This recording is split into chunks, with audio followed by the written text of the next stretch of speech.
ঘুম থেকে উঠেছি অনেকক্ষণ, ঘরের বাসি কাজবাজ সেরে নাইটিটা ছেড়ে আরেকটা নাইটি পরে তারপরে চলে আসলাম ভাত বসানোর জন্য চালটা ধুতে। এখন কিন্তু ওই 11টা মতো বাজে। ছেলে চলে গেল স্কুলে, আর সকালবেলা ছেলেকে আজকে মা টিফিনে করে দিয়েছিল রুটি। কালকে রাত্রিরের তরকারি ছিল, আটা মাখা ছিল, তো মা করে দিল। আর রাত্রিবেলা আমি শোয়ার সময় তো বাসন কোসন বেশিরভাগ সময় মেজে রাখি, আপনারা জানেনই। তো এই দুটো প্লেট কিন্তু সকালবেলা ওই যে আটা আর তরকারিটা যে ঢাকা ছিল সেইটার থালাটা বেরিয়েছে। তো সে ভাবলাম থাক, চায়ের বাসন তো পড়বে, চা খেয়ে নিয়ে তারপরেই এগুলোকে মাজবো। কতবার বাসন মাজতে ইচ্ছা করে বলুন তো?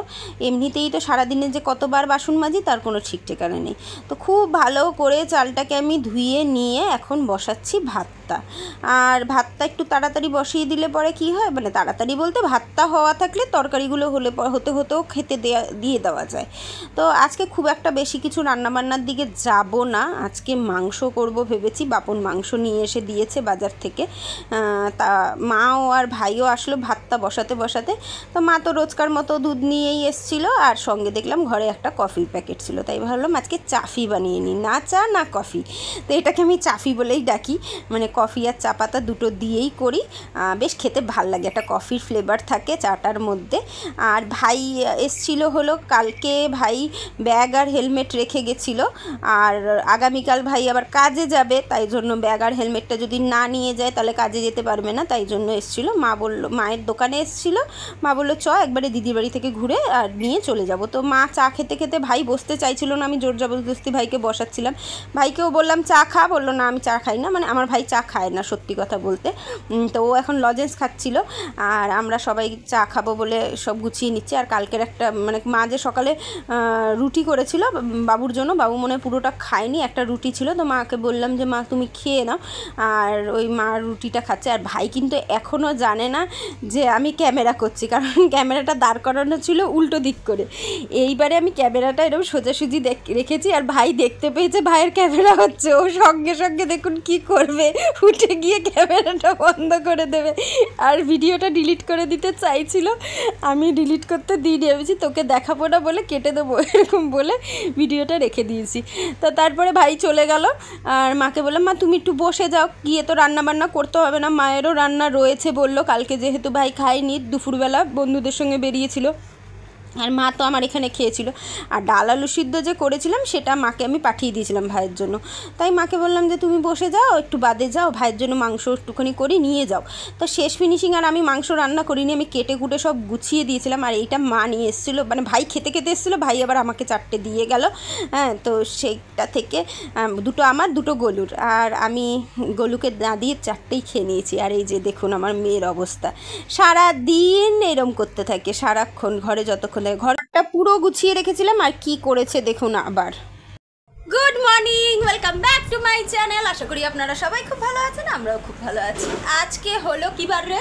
বুধবার। আমি না দিনক্ষণ বার ভুলে যাই। মা দিয়ে গেল এই যে, এটা যে ছোটোবেলায় কি ভালো খেতাম, মা হঠাৎ দোকানে রেখেছে, হাফ কৌটো তো আমি আর আমার ছেলেই খেয়ে নিয়েছি। আজকে আবার নিয়ে এসেছিলো, ভাইও খাচ্ছিল, আর আমাকেও দিয়ে গেল 4টে। আর গলু দোকানে গিয়ে নিয়ে নেবে, মানে গলুরও 2টো দিয়ে গেছে, কিন্তু আমি খেয়ে নেবো, অতক্ষণ রাখতে পারবো না। গলু গেছে স্কুলে, এনার পরীক্ষা কবে থেকে বাবা? শুক্রবার থেকে এনার পরীক্ষা, তাই জন্য ইনি আর যাচ্ছে না স্কুলে। আর হলো ভাত হয়ে গেছে, আজকে হবে চিকেন, একদম কষা কষা চিকেন, যেটা কিনা আমার শাশুড়ি মায়ের হাতেরই আমার খেতে ইচ্ছা করছে। তাই মাকে বললাম মা আমি কেটে কুটে সব গুছিয়ে দিচ্ছি, তুমি রান্নাটা করো। তাই সব কেটে কুটে গুছিয়ে টুছিয়ে দিয়ে আসলাম, আর বসে বসে তো চাটা খেলাম। মা এসেছিলো, ভাই এসেছিলো, ভাই চলে গেল, তারপরে মা এইমাত্র গেল। বলছিলাম মাকে থাকতে, কিন্তু ভাই ঘরে রয়েছে তাই আর থাকবে না। আর হলো চাটা খেয়ে নিয়ে এখন সব কেটে কুটে গুছিয়ে দিয়ে আসলাম। মা রান্নাবান্না করলে পরে যেটুকু বাসন বেরোবে সেটুকু মাজবো। আর আজকে আমার শরীরটা অনেকটা ফ্রেশ, আজকে আমি অনেকক্ষণ ঘুমিয়েছি, কালকে রাত্রি মানে তাড়াতাড়ি ঘুমিয়ে পড়েছিলাম, আর আজকে দেরি করে উঠেছি, একদম ফ্রেশ। আর এই যে আমার ভূতাত্মা ঘরের মধ্যে এই করতে থাকে সারা দিন, যা ঘরে থাকে যে এইসব পাগলামি করে, সারা দিন এইসব করে। বাপন বেরিয়েছে, বাপন বাজারটা দিয়ে গিয়েই বেরিয়ে গেছে, কখন আসবে জানি না, দেরি হবে বলেছিল, তাড়াতাড়িও চলে আসতে পারে, কিছুই জানি না। তা চলুন আমি এখন বসে বসে এটা খেতে খেতে ভিডিওগুলো এডিট করে নিই, আজকে যেগুলো ছাড়বো, নাহলে তো আবার দেরি হয়ে যাবে। তারপরে আপনাদের সঙ্গে দেখা হচ্ছে, টাটা। আর আজকে তো বললামই আমার শাশুড়ি মা রান্না করবে, কালারটা কি এসছে খালি দেখুন, পুরো কষা কষা করেছে মাংসটা, কোনো রকম জল দিতে না করেছিলাম।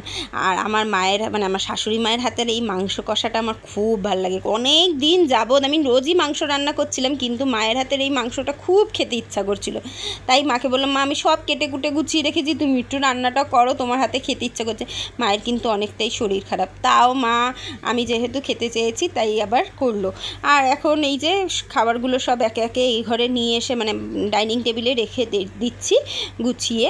আর ঘরের ভিতরে না এই জামা কাপড়গুলো ভালো লাগছে না জানি, কিন্তু কি করব বলুন, এই বর্ষাকালে তো জামা কাপড়গুলো কোথাও মেলারও জায়গা নেই। আর যেহেতু জেঠু এরম কষা কষা খেতে পারে না, জেঠুরটা আবার একটু জল দিয়ে ফুটিয়ে নিলাম।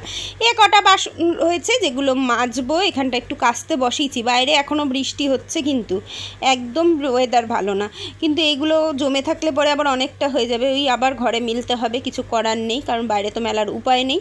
তা ভাবলাম ওগুলো হতে হতে মানে ওগুলো কাচতে কাচতে আমি জামা কাপড়গুলো বাসনগুলো মেজে নিই। বাসনগুলো অল্প কটাই আছে, মা বলছিল আমি মেজে নেবো, কিন্তু মা রান্না করতে গিয়ে না হাঁপিয়ে গেছে। মা রান্না করতে করতেই বারবার উঠে উঠে গিয়ে গিয়ে বসছে আর রান্না করছে। তাই জন্য মাকে বললাম ছাড়ো, আমি এই কটা বাসন আছে আর কত, সারাদিন কত বাসন মাজি, আর এই কটা বাসন মাজতে কী আছে, ঝটপট ঝটপট আমি মেজে নেবো। তো বলতে বলতে মার সঙ্গে কথা বলতে বলতেই বাসনগুলোকে মেজে নিচ্ছি। আর আজকে তো এমনিই কোনো রান্না বান্না করতে হয়নি, আমার এমনিই রেস্ট গেছে। ওই সকাল থেকে একটুখানি ঘর ঝাড় দেওয়া, ঘর মোছা, আর হলো কয়েকটা জামা কাপড় ছিল যেগুলোকে ভাঁজ করে কালকে রেখেছিলাম, সেগুলোকে জায়গা মতো ঢোকানো, আর হলো বিছানা তো গুছানি তুলে দিয়েছিল, এই তো আর কাজ। আর স্নানটা আজকে সেরে নিয়েছিলাম, সেরে নিয়ে না তোমার সকালেই সেরে নিয়েছিলাম, ওই বাসি কাজবাজ সেরেই স্নানটা সেরে পুজোটা দিয়ে নিয়েছিলাম। তাই জন্য ওই দিকের কাজও রেডি হওয়াই ছিল, মানে সারাই ছিল, অত চাপ ছিল না।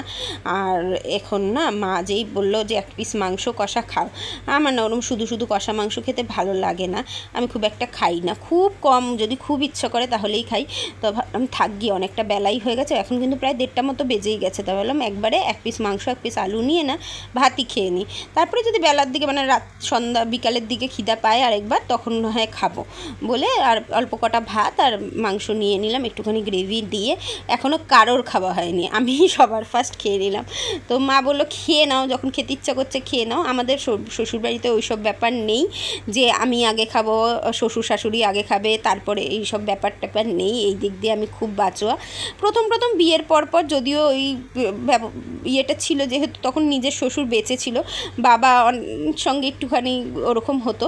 তো এই যে মা রান্না করেছে, এই যে জেঠুও চলে এসছে খেতে, আমি বললাম আমি খেতে বসে যাচ্ছি, তুমি আর জেঠু তোমার মতো করে নিয়ে খেয়ে নাও। আর সত্যি কথা বলছি যে কি দারুণ হয়েছিল মাংস কষাটা, কি দারুণ হয়েছিল। যদি আপনাদের একটুখানি টেস্ট করাতে পারতাম, আমার শাশুড়ি যে কি ভালো রান্না করেছিল। যদিও এই এত তেল মশলা আমার জন্য ক্ষতিকরই, কিন্তু একদিন খেলে কিছু হয় না। আবার আপনারা অনেকেই বলবেন রিয়া কোথায় একদিন খাচ্ছ, ডেলি তো দেখি কষা তেল ঝোল এই ছাড়া খেতে পারো না। সত্যিই পারি না, লোভ সামলাতে পারি না আমি। তো সন্ধ্যাবেলা দুজনকে নিয়ে চলে যাচ্ছি, আমি যাব দোকানে, মায়ের দোকানে, কেননা একজন আসবে আইব্রো করতে, ফোন করেছিল, আর এই দুটোকে পড়তে ঢোকাবো।